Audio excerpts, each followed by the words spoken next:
Okay, so it started now. Hi, thank you everyone for tuning in to the JSJC webinar. I'm Kajori. I'm an associate professor with the Jindal School of Journalism and Communications, and I'll give an introduction to who I am, what I've done previously, what I do now in a little bit.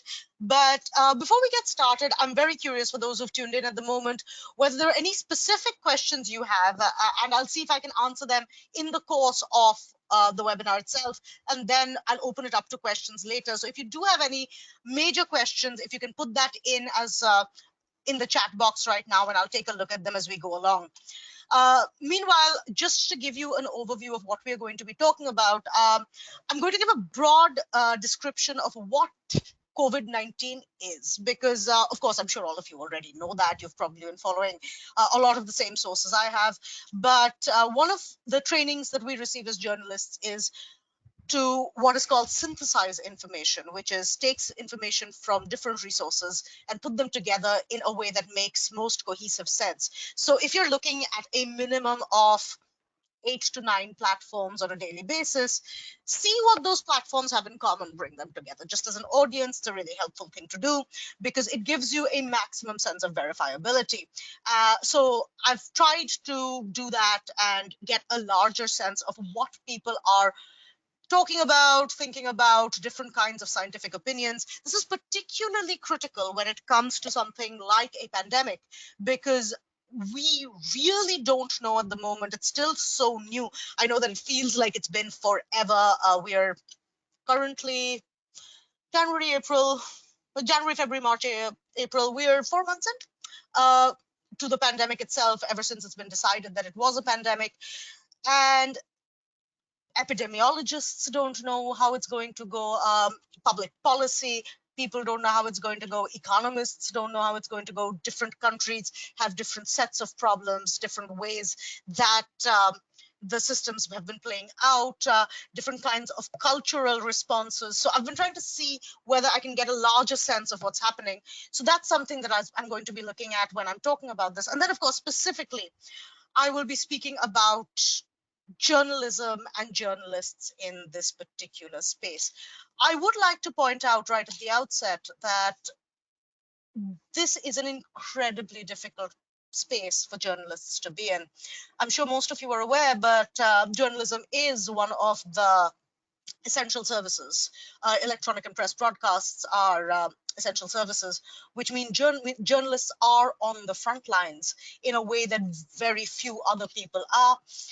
And they are not given the same protections, the same sort of sense of identifiability that other essential services are, because it's such a very undefined job in so many ways. You are going into extremely sensitive spaces. As I said, I used to be a journalist, and one of the most difficult things I've never reported on a pandemic myself, primarily because it's never happened in my reporting career. I think if it had, I would inevitably have had to do it. But I have reported on very stressful situations. It's one of the most terrifying things to do, is to go into a deeply sensitive situation where everybody is grieving, panicked, upset, and to ask them what are incredibly invasive questions. And when you take something like a pandemic, it goes beyond being invasive. It's also a threat to yourself constantly. When any journalist is speaking with a patient, with the patient's family, with people who have lost or are in fear of losing someone they love, journalists are people too. We are just as scared of the coronavirus as anyone else. How is it possible for us to speak to you and not have that fear come across and not have that panic come across? It's a question that journalists are dealing with on a day-to-day, sometimes even an hour-to-hour basis. And that's something that I want to take you guys over as we talk about it. So as I said, I'll leave any questions that you may have in the chat, and I will take a look at it, and we'll answer any of those questions as we can. I'm also going to put up a couple of slides, but I'm not going to make it all about slides because that can get a little annoying. So let's get started and we'll see where the conversation goes from here. So first of all, I think we need to start with talking about what exactly COVID-19 is and what it is that we understand from COVID-19. Again, as I said, there's been a lot of talk about it, specifically what it is and how it affects us. So I'm going to be a responsible journalist, and I am going to start with asking those questions. First of all, before I get started, could you guys just leave it in chat whether you can hear me, and whether everything is clear, whether you need me to go slower, because my students tell me that's a thing that I need to do a lot. Yeah, I'll give you a couple of seconds. In fact, I'll just type it out.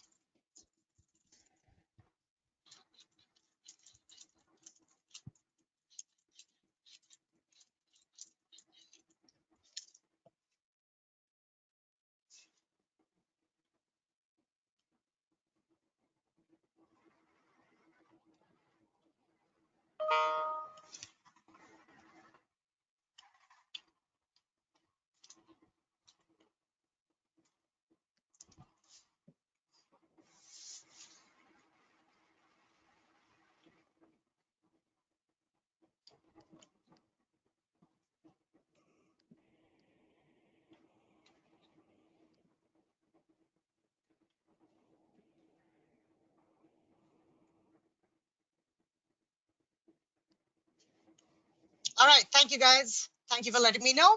Okay, feel free to ask a question anytime, and I'll see if I can answer it as we go along with the conversation. I'm just trying to get the PowerPoint up and going. Let me know when you can see it.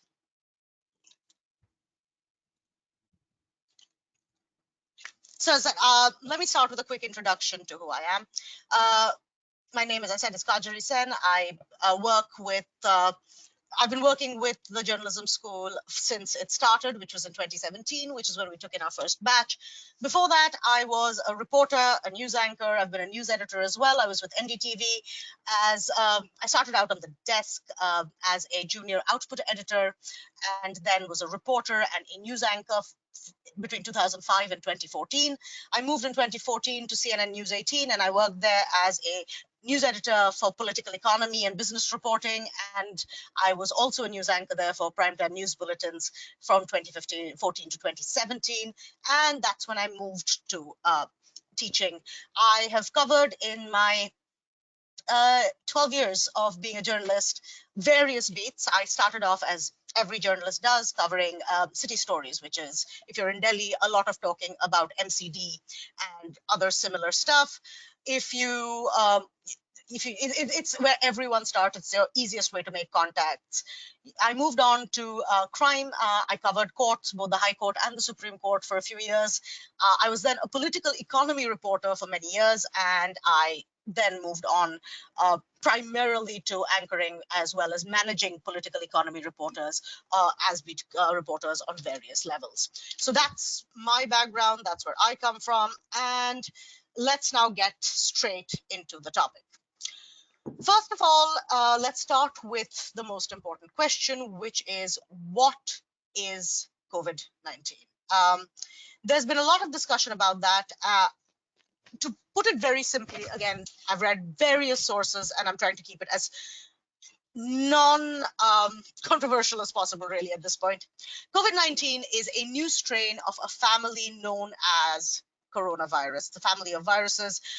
The most common of the coronavirus family is the common cold.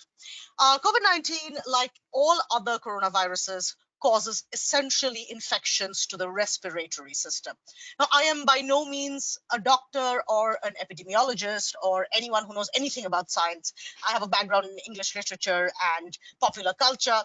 But I have read various reports from the WHO, of course, but also from Lancet and other medical journals. And the way that the virus works is essentially different viruses hold on to different parts of DNA nucleuses, and that's essentially how they grow. COVID-19 does the same. So do other coronaviruses to basically different parts of the corpuscle. There's the common cold, influenza. These are all coronaviruses. The last identifiable epidemic was MERS, the Middle Eastern Respiratory Syndrome, which happened a few years ago. Prior to that, you had SARS, which took place in 2003. And most coronaviruses spread through human to human contact. So does COVID-19. So the most common ways of COVID-19 being transmitted is through essentially respiratory droplets, which are left on any surface. They last longer on some surfaces than on others. Usually on a surface, it lasts for about 2 days. It also incubates within the human system for a so far known, time of 2 weeks. So that's sort of a broad introduction to it. What do we know about the rise and spread of COVID-19? Well, we know that it was identified in Wuhan, in China, which is in the Hubei province, in December of 2019. Now, I say December of 2019 because that's when the first international headlines about this virus in China started doing the rounds. Whether there were cases there prior to December 2019 in China is something that we can only make assumptions about. We have no real way of answering those questions. What we do know is that there was a doctor in Wuhan in China who was a whistleblower. He apparently reported it to the Chinese authorities several times. The Chinese authorities said that it couldn't at that point be identified as a single epidemic. And that is where our knowledge of what was happening in December 2019 stops. Genome experts have been working very closely trying to figure out what the origins of COVID-19 are. Again, this is something we don't know at the moment. There has been a fairly strong strain of research which believes that it originated in what is called a wet market or a animal market in China. Some scientists suggest that it emerged from bats, others from pangolins. Again, we don't know the answer. Anyone who tells you they do is essentially theorizing. More details start emerging from China in January. This is the point where China realizes that the information system can no longer be contained. The coronavirus has, for all intents and purposes, left the building. You see a steep rise in cases taking place in Italy. Okay, why Italy? There are several reasons for it. One is that Italy has a fairly large, I'm sorry, I just got a comment saying that I am going too fast, so I will try and slow down a little bit.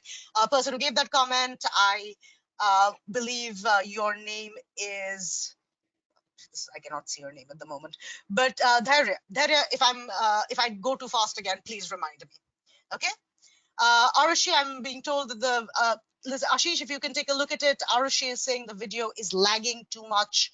My network here seems relatively stable, but if there's something we can do to make it better. Sure. So it spreads to Italy. And the reason, as I said, is because there is actually a lot of business which goes on between China and Italy. There are a lot of workers based in Italy who had gone back home to China in January for the Chinese New Year and had come back. And so Italy becomes the European epicenter for the coronavirus as we know it at the moment. It spreads to other countries. WHO declares a pandemic on the 30th of January. Now it's spread to 290 countries and territories. That's where we are at the moment. Currently, according to the Johns Hopkins Center for the Coronavirus Research, there are a total of 1,434,426 cases that have been confirmed positive across the world. 82,220 people have died. 301,000 have recovered. That's approximately 3 lakh people have recovered.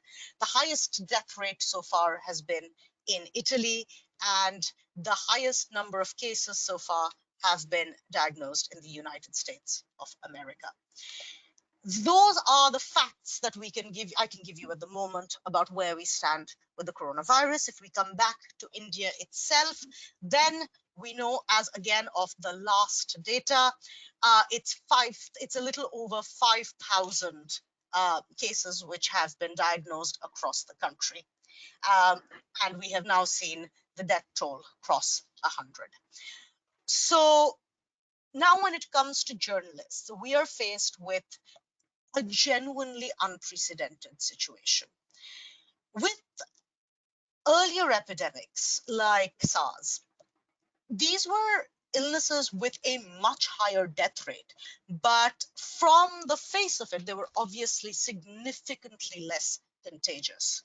One of the reasons, and again, this is a scientific surmise, this is what has been said by experts and epidemiologists. It seems that because COVID-19 is asymptomatic for a very long time, there is no way of definitely knowing whether someone is positive for COVID-19 until severe symptoms develop. So if you don't test every single person, there is no way of knowing whether they are COVID-19 positive or not. And of course, testing every single person in a fairly large country, much like ours, or even like the United States of America, and we're talking about two very different income spaces, and it's incredibly difficult. So SARS, which is the most obvious case to compare it with, the symptoms for SARS presented in very extreme ways much more quickly. So SARS had a incubation period of 3 to 5 days. So the number of people you could be in contact with in 3 to 5 days is obviously significantly lower than the number of people you can be in contact with over 12 to 14 or 15 days. That becomes one of the problems, right? So the journalists who are reporting on this burgeoning case are finding that the numbers are going out of their control. No one knows what to look at and where to position themselves. And so they're currently looking at what to report, how to report it, who to speak to, and how to analyze all the different kinds of data that is coming out at the moment. These are some of the key questions that are facing journalists today. So there are certain key things to remember at any point. This is true for journalism in general, but it's even more true at the time of pandemic. One, avoid sensationalism. It is really easy to panic, even for journalists at times like this. It's very easy to talk about contagion, and it's very easy to talk about death toll, and it's very easy to talk about similar issues of fear. However, unfortunately, that's not helpful. Sensationalism at this point will do nothing but cause panic. And that is something. So journalists have to walk a very careful balancing line where you give the information, and the information very often in and of itself might be panic inducing, but you do it without sensationalizing it further. Ideally, journalists shouldn't sensationalize anything, but they certainly shouldn't sensationalize something like a pandemic. Secondly, avoid stock images. Now, when I say avoid stock images, this is a risk that journalists are running on a regular basis. Journalists, particularly video journalists and photojournalists, are hugely dependent on what they can shoot. In a situation where observing social isolation becomes critical, you're obviously not going to be allowed inside hospital wards to see what's going on there, right? So what can you do about that? Unfortunately, stock images have become a stock in trade, if you will, for a lot of people. So when you are talking about markets in China, you start using footage that you had from maybe 10 years ago of a market that is entirely unconnected with Wuhan or with Hubei province or with the case itself. You use images, for example, if you're talking about people suffering in a hospital in UP, if you haven't been able to access a hospital in UP, you put up a photograph that you had of a hospital in UP during an encephalitis epidemic. This is fundamentally misinformation. While the facts that you're putting into your story may be completely accurate, when you're putting images up which are not connected directly to the story, what you're doing is essentially creating fake information. Avoid speculation. Uh, Again, this is a risk we run a lot, because one of the questions that we are going to get is what is going to happen next? And we don't know the answer, but since that's a question that the audience are asking, we try and give them answers. We talk to people who purport to have the answer, and then we use that for personal speculations ourselves, and that is incredibly unproductive in a case like a pandemic where things are changing so rapidly that we barely know what's going to happen tomorrow, let alone 2 weeks from now, a month from now, 2 months from now, or a year from now. Particularly when we're making connections between item X and possibility B, because that is an assumption, it's a speculation. Very often, a lot of people are going to tell you that we need to be prepared for the worst case scenario, except in this case, you don't know what the worst case scenario is. So let's not even go there, right? Talk to multiple experts. That becomes really important. We tend, in television in particular, print is a little better about this, but television in particular has its favorite talking heads. And the reason it has its favorite talking heads is because these are the people that television firmly believes are the people most likely to get audience attention. So we are looking for big names. We are looking for people who are relatively famous. We are looking for people who are, specifically articulate. All of these are things that we are looking for. In a case like a pandemic, you could be the best cardiac surgeon in the world, and you're not going to be an expert on epidemiology. You could be the finest economist in the world, and you're still not going to be an expert on post-pandemic uh, situations when it comes to the economy.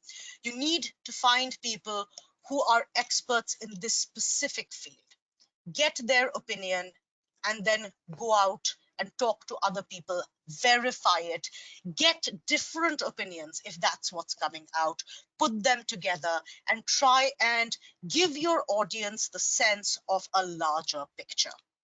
That is incredibly important. Whatever it is that you're putting up, provide specific details and provide specific sources. This is not the time to be vague. So, and again, this is a risk we're running a lot, because when we're trying to report on what's happening in various parts of a city which is fundamentally socially isolated, uh, we are dependent on what is called citizen journalists. We're dependent on videos being sent to us on WhatsApp. We are dependent on tips being given to us by various residents. We are not on the streets as much as we would regularly be. So verify and give details. If someone says, this is what I have heard is happening in Noida, that's not good enough. You have to know exactly what's happening in Noida, where it is happening, who has told you, have you checked with the authorities in the area, what are they saying, have you talked to citizens there have you talked to eyewitnesses? Your report must have every specific detail and source. If you see a report that does not have specific details and sources, it is, in the best case scenario, shoddy journalism. In the worst case scenario, it is fake news, no matter how responsible the platform is that it is being provided on. All right. Now, insofar as possible, again, this is really hard to do, and it's a lot of work on the part of journalists. Explain jargon, and explain jargon in as many languages as you can. A pandemic is something that is impacting every single citizen of the country. It is impacting the super elite to the super poor. Now, if I go around throwing phrases around like genome mapping, your man on the street is going to have no idea what I'm talking about. That's fine coming from an epidemiologist whose job it is to give me the scientific explanation. But my job as a journalist is to take that and break it down to what is understandable and accessible to my audience. It's not easy to do. A, because 90% of the time we have no idea what they're talking about. No matter how much research we can do, if we are going to talk to an expert in the field, they're going to be using technical terms that we won't know. Before you file a report, before you do a live on television, before you tweet about it, before you put something up on Instagram or on any other form of social media, be sure that you know what it is that you're talking about. Otherwise, don't put it up. Don't throw. So let me give you a very, very simple example, which is that you had a doctor, not an epidemiologist, not somebody who works specifically on coronaviruses, but a doctor in India who basically gave an entire interview about hydroxychloroquine, which is a medicine which is being used in clinical trials. Clinical trials, of course, is the early research stage of whether a medication works for a certain kind of illness. So it's being used in research trials in the US. Unfortunately, Donald Trump makes this sweeping statement about how hydroxychloroquine is going to cure it, and worse, might be a preventive. So when that news broke, they had a I forget which news channel, but no, I don't forget. I just don't want to name any specific news channels. That's not what I'm here for. Brought a doctor on, and he's very good. He's an expert in various spaces, but his explanation was barely accessible to somebody who had been following COVID-19 since the beginning of January, let alone to an audience who doesn't have the foggiest about what's going on. All they are hearing is, here is a medicine that works. So if a journalist is going to bring someone like that on and is going to talk to them about it, they need to cut through the jargon and explain it. Right. So let's talk about the process of being a journalist at this time. The process of being a journalist is complicated at this point, but it always starts with talking to primary sources. Who are primary sources? In this case, primary sources include hospitals, doctors, nurses, medical centers, people who have been treated successfully. These are people who will be able to provide valuable insights on what is happening. What is it that people want to know about COVID-19? One, how can they get it? How can they prevent themselves from getting it? If they do get it, what are the symptoms that they need to look out for? What is the point where they need to go and get tested? If they do get tested, how do they get tested? What is the process of testing? Where all are tests available?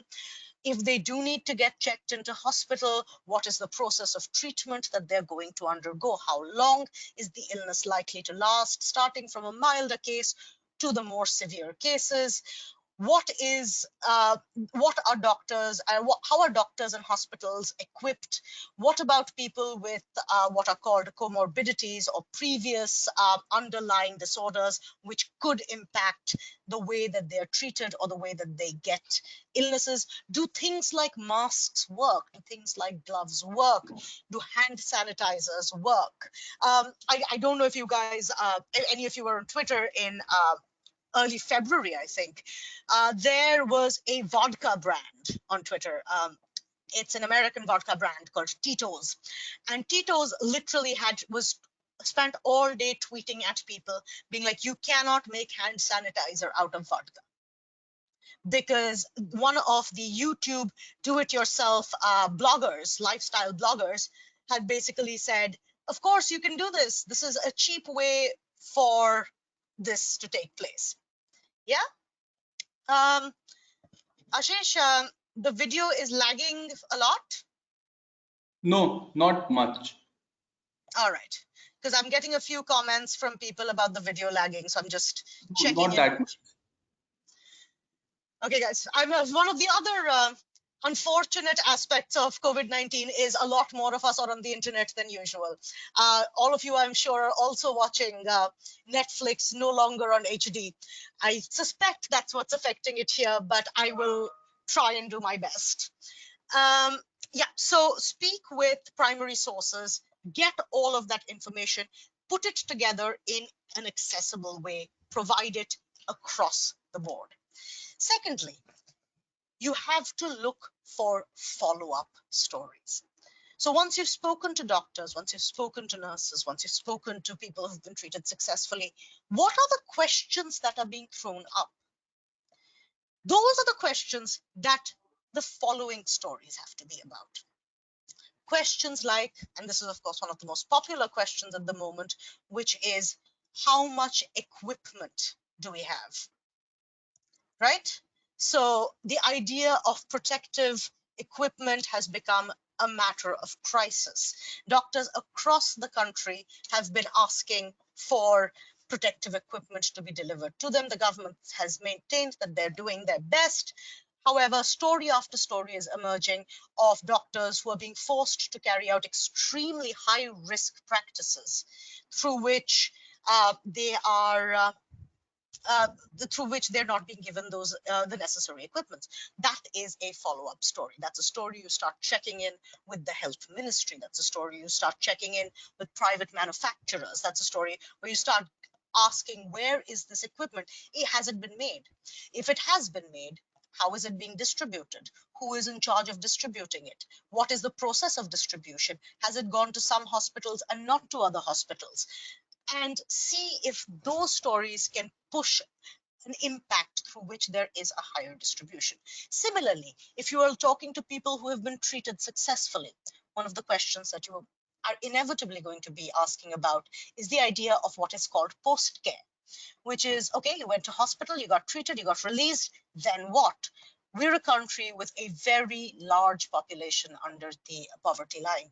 Are these people being able to access healthy food when they get home? If they are, then in what way? Where are they getting it from? Where is the money coming from? Can they even go to shops? What if they're migrant workers? What if they're living alone away from home? Who is looking after them? Because this is not an illness where you're jumping right back into health for. That's another kind of follow-up story you do. The third kind of story you do are what are called ancillary stories. Ancillary stories are stories that are not directly about COVID-19 itself, but they are about matters which are being impacted through COVID-19. All of you are students. A lot of you, I'm sure, were unable to finish your board exams. A lot of you are unsure about what is going to happen next. Stories speaking, trying to get answers from the UGC about what the plan is going to be like after the lockdown ends. Whether when the exams will be held, will there be a way of assessing students who have had families struck by COVID-19 or who themselves have suffered? Is there going to be some kind of backup that is being put in place for a country that has been brought to its knees? That would be an ancillary story. A story, for example, which looks at, let's say, the matter of where we stand today when it comes to the economy. We are not producing any goods right now. What happens when the lockdown ends? How soon will we be able to start producing goods again? How much time will it take for those goods to come back into markets? We're talking about unemployment. India is at its highest unemployment level, according to CMIE data, which came out a couple of days ago. Highest unemployment in the last 43 years. So longer than either me or you guys have been alive. Okay? So what are we going to do? Will there be jobs left after the after COVID-19 is controlled? Where will these jobs be? Who will get paid? These ancillary stories need to be discussed right now because these need to be a part of the planning that the authorities, that our elected government puts in place while they are trying to contain COVID-19. A lot of discussion around COVID-19 has been about addressing just the illness itself. And I understand. It makes perfect sense. This is what preoccupies us at the moment. But ancillary stories become important because we need to look at the bigger picture. Okay, so those are the three primary kinds of stories that you need to look at. And the way you do it, as I pointed out earlier, is by ensuring that you have verified information, you don't sensationalize, you don't allow rumor mongering to take place, you systemically debunk fake news, you don't have screaming and shouting matches on television, you have measured intelligent conversations about something that is affecting all of us. You don't target specific communities. You don't get angry with any group of people. You don't make distinctions on the basis of class or gender. You try and ensure that your reporting is as inclusive as possible, that you cover as many bases as possible, that you look at the story from as many angles as possible. All right, let me start taking questions. I've gotten a few here. Swapnasri, you asked a question about the spread of COVID-19 depending on the increased population. Could you explain that question a little bit, please? Do you mean the larger the population, the greater the spread? If you could just explain that, I'll answer your next question till then. How are journalists working to combat social isolation? Well, depending on the kind of journalism, they do in various different ways. A lot of print journalists today are doing a lot of their reporting from home. They're essentially cold calling a lot of people and getting their answers on the telephone, people that they would have otherwise interviewed face to face. However, there are always going to be journalists who have to be on the field, and the way that they're doing it is in shorter shifts. So for one, you glove up, you mask up, you cover up, you carry sanitizer with you everywhere. You go in there, instead of spending, so a normal reporting day is about 8 to 10 hours. Here, you're going in for 4 hours, go in, disinfect yourself, take a break. Someone else goes in for 4 hours.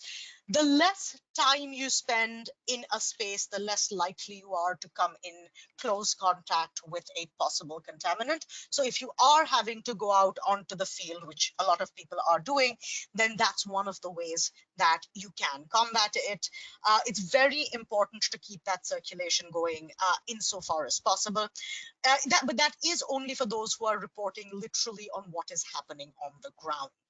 For everyone else, the way that it's working is that they're essentially trying to work from home. They're doing a lot of their interviews on Skype or on Zoom, using all of those tools, setting up their interviews through emails, through phone conversations, through chats. I would assume from people I have spoken to in the last couple of weeks, uh, an, a medium-sized news organization, so something like, say, uh, something like NDTV, which would employ approximately 1,000 people, has about 300 currently working out of the office. They have 700 or so working out of home. In smaller organizations, something like The Wire, which employs in Delhi about 35 people, they will have about 5 people on the streets, and the remaining 30 will be working from home. Does that answer your question? Okay, Geography, if you do a diploma in Hindi journalism from Delhi University, will it be beneficial for you or not? It would probably not be ideal. And the reason for that is I know a lot of Hindi journalists. I've worked with some of the best in the business, including Ravish Kumar, who's absolutely wonderful. Ravish's own background is in Hindi literature. It's not in Hindi journalism. If you want to if you want to be a Hindi journalist, it would be more valuable to get a degree in an actual subject, to get an undergraduate degree in an actual subject, get it in Hindi literature if you want, get it in any of the other fields, history, political science, any of that, and then go on to a diploma in journalism as at a master's level. At an undergraduate level, a diploma in journalism is very unlikely to open a door for you. All right. Aditi, there are many news which are viral that this was intentionally done by China to hamper the economy of the countries and boost up their GDP by introducing a virus and make money from the drug business. Is it really true? If it is, then why other countries can't take action against China? Well, for one, we have no idea if it's really true. There is literally no way of verifying that this is any kind of a biological weapon. We are making very, very suspicious assumptions about something we have very little data on. Now, the problem with China is the way that the Chinese governance is structured is that there is very little information that comes out of China, which makes China ripe for sort of conspiracy theories. But there is not a single scientist who has said that this shows any trace of being a lab invented virus. The reason that scientists are saying this is because there are certain again, now this is my disclaimer once again, I am not a scientist. I am just saying this from things I have read. But the reason scientists say this is because when you are creating a bioweapon, you are creating it from existing strains, which means you're going to be duplicating already identifiable strains. With COVID-19, they haven't been able to find those strains which look sufficiently similar to the strains of coronavirus that we are already aware of. So unless China developed a completely different kind of coronavirus out of the blue, um, it seems profoundly unlikely that this is the case. And since you can't prove it, what are you going to take action on? What grounds are you going to take action on? The only grounds that a country can take action on, and it is something that a lot of countries, including the US, are considering taking action on, is that China lied to the rest of the world, that they kept it hidden until the point where it could no longer be controlled. That is a completely different topic, and that may well be true. If we can trace more details about how the growth of COVID-19 took place in Wuhan and in Hubei and in other provinces in China, that, and of course, we know that there were whistleblowers who weren't allowed to speak, that realistically may be something that sanctions can be effected against China on, but there is no proof. And this is the kind of thing that journalists have to be really careful of, that there is no proof, and in fact, there is sufficient information otherwise that it was not a bioweapon. All right, let's go to the next question. We've got a question here from Puneet about how this pandemic will turn out for poorer sections of society, both in the short and the long terms. Do I think that government initiatives are reaching out to them efficiently? Okay, not good. The short answer is it is not going to turn out well for poorer sections of society in either the short or the long term. We weren't a great economy before the coronavirus hit, and we are certainly not going to be a significantly more traumatized economy after. Let me see if I can break this up for you from, again, the different economic journalists I have spoken to, read from. I should again start off by saying nobody knows. I live with an economist. My father's an economist. I have been self-isolating with this man for the last 20 days. This is all he talks about. So I have heard my fair share.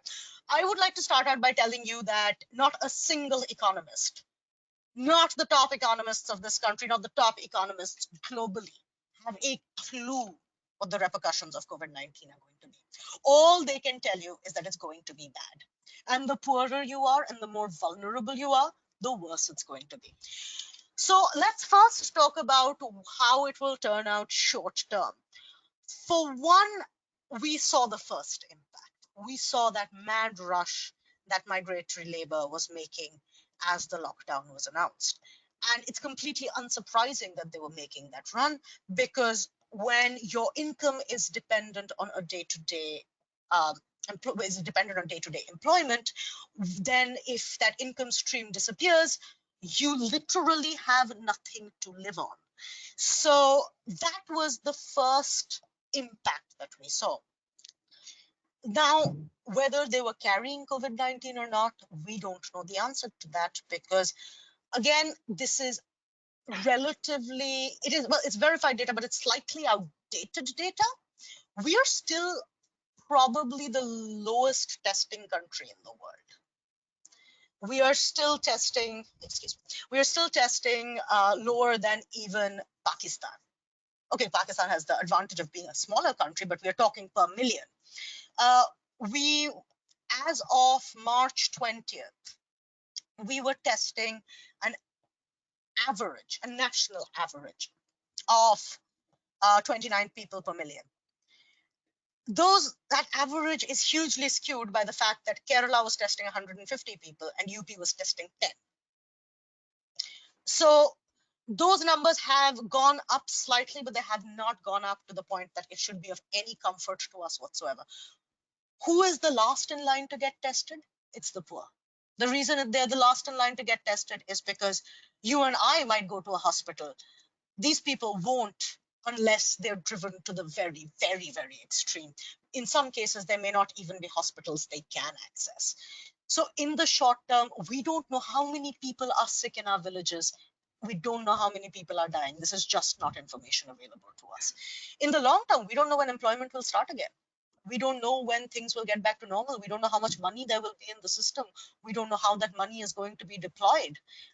We are going to be in a state where we both have a demand shortage and a supply shortage, and there is no way that we are going to be able to meet either. It is going to take us a minimum of 6 months to start generating any kind of active employment again. And again, the people who are going to be hit worst are going to be the poor. Here's a statistic for you. SARS, I mentioned it quite a few times before. SARS killed 400 people from the disease itself, and it killed 1,200 people from food shortage and starvation.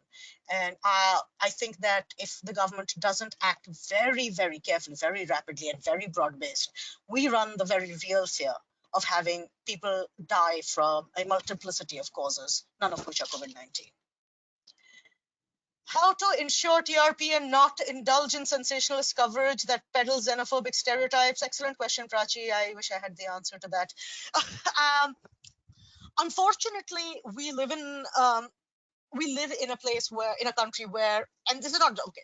I'm not going to make cliches about any sort of cliches about India. The world likes sensation. The world likes drama. The world likes people screaming and shouting and being sort of and pointing fingers at each other and being xenophobic and stereotyping and being gross in a multiplicity of ways.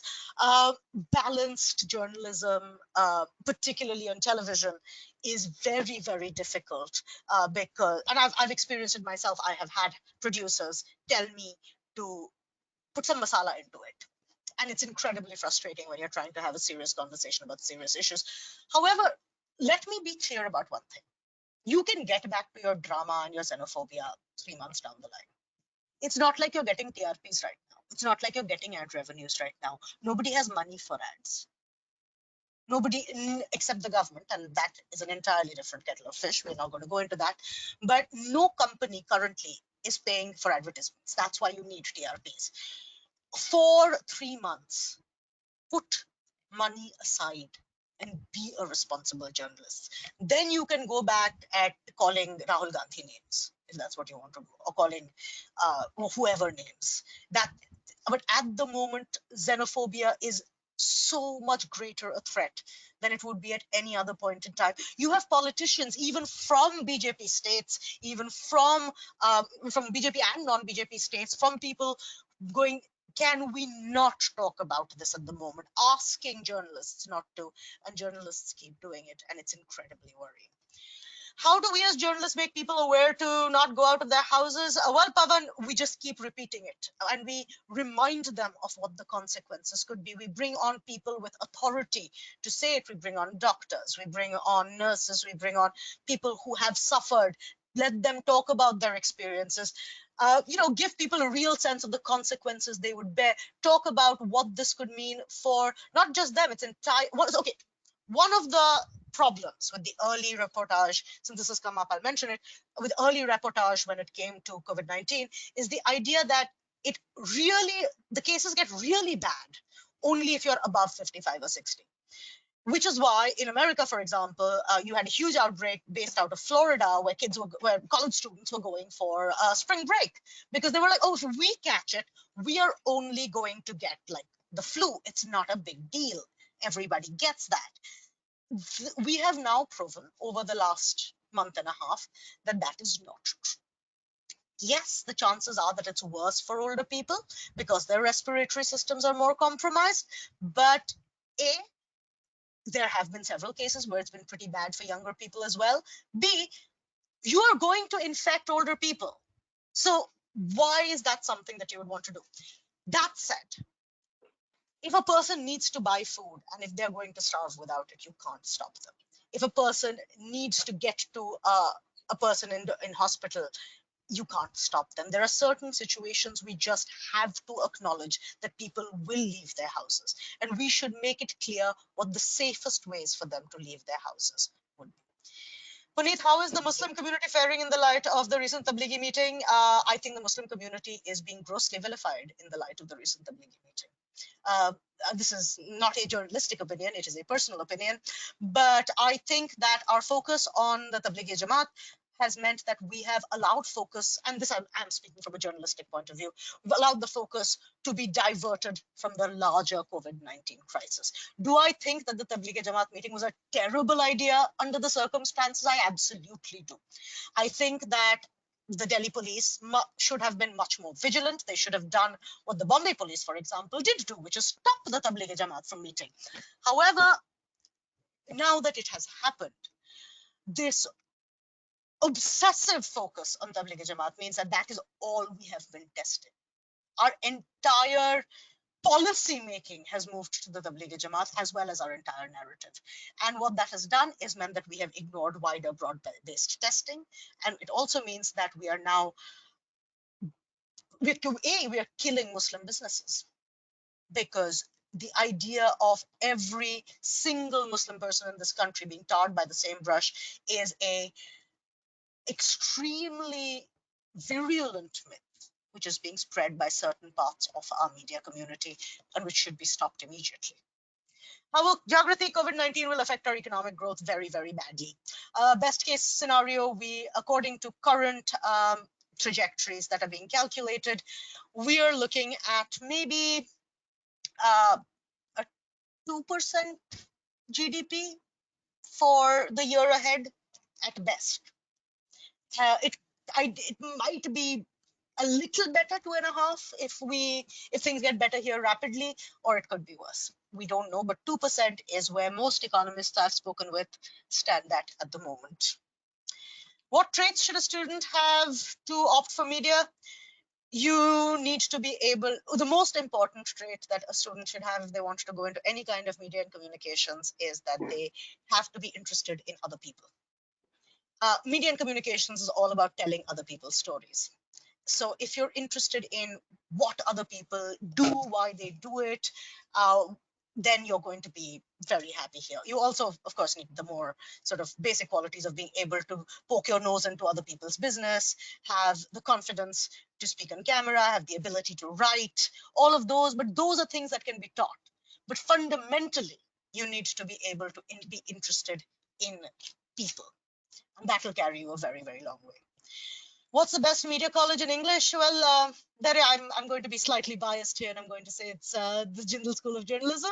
Of course, if you're talking about the master's level, I would probably say it was the Asian College of Journalism in Chennai.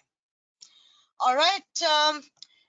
If you are looking for advertising and marketing in the future, Swapnashri, I would suggest you look for BMM.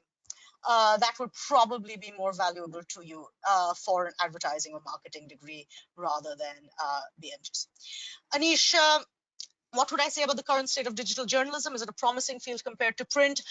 Yes, I think digital journalism is the future of journalism globally. I think that digital journalism right now is suffering from being very new, which is that nobody knows how to monetize it particularly well. Every pure digital news network has found itself in the position of not being able to get the finances necessary to expand. So all the really good ones actually tend to be very, very small. This is not just true of news, it's also true of lifestyle. There were huge firings, for example, which happened in BuzzFeed a year or two ago. Print journalism is much more stable at the moment. Its rate of growth has grown, but it is still relatively stable. But digital journalism, once the economic model is figured out, is going to be the way of the future. Swati, you're going to opt for BA journalism in Jain University in Bangalore. Where would it be beneficial for you in the future to be a journalist? I'm sure it would be. I am not sure what Jain University's curriculum looks like, but I'm sure that they have a well thought out curriculum and it will do you a lot of good.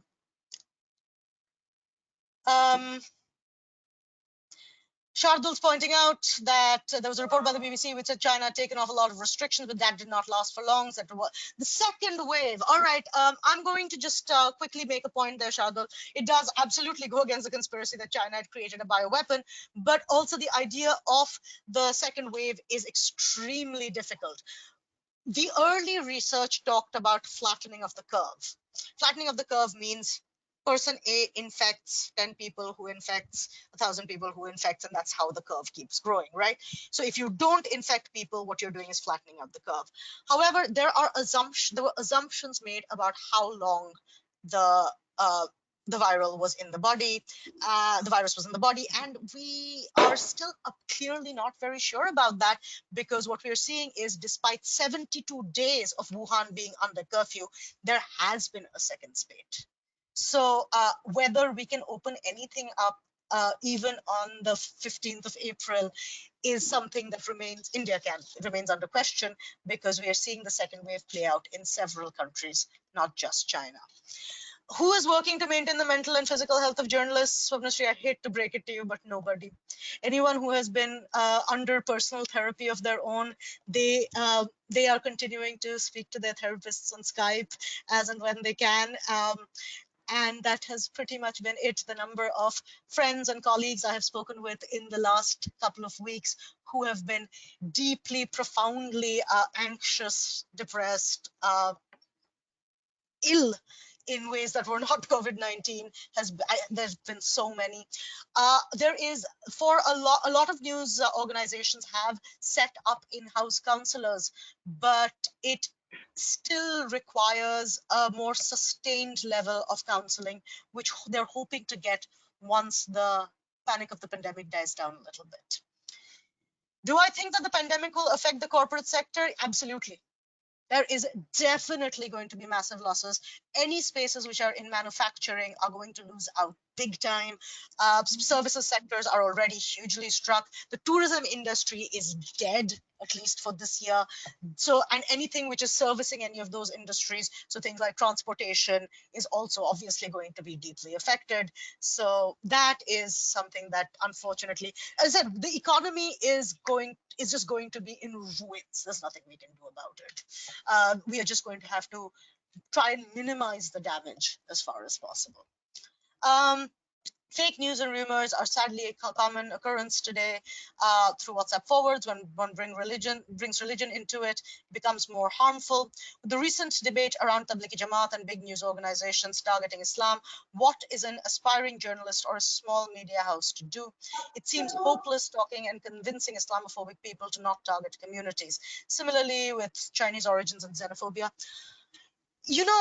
I think we can't afford to feel helpless right now. And I think a lot of small media houses in particular are doing a truly excellent job at constantly fact checking, at keeping things real, at keeping things honest, and getting reliable and valuable information. And that effort needs to continue. Just because they're bigger than we are doesn't mean that we allow them to constantly set the narrative. If we don't stop trying, it doesn't work. All right, guys, it's 5 o'clock and therefore we're out of time. But thank you so much for tuning in. And I hope to see you guys tune in for some more webinars. I hope that was helpful. All right, bye.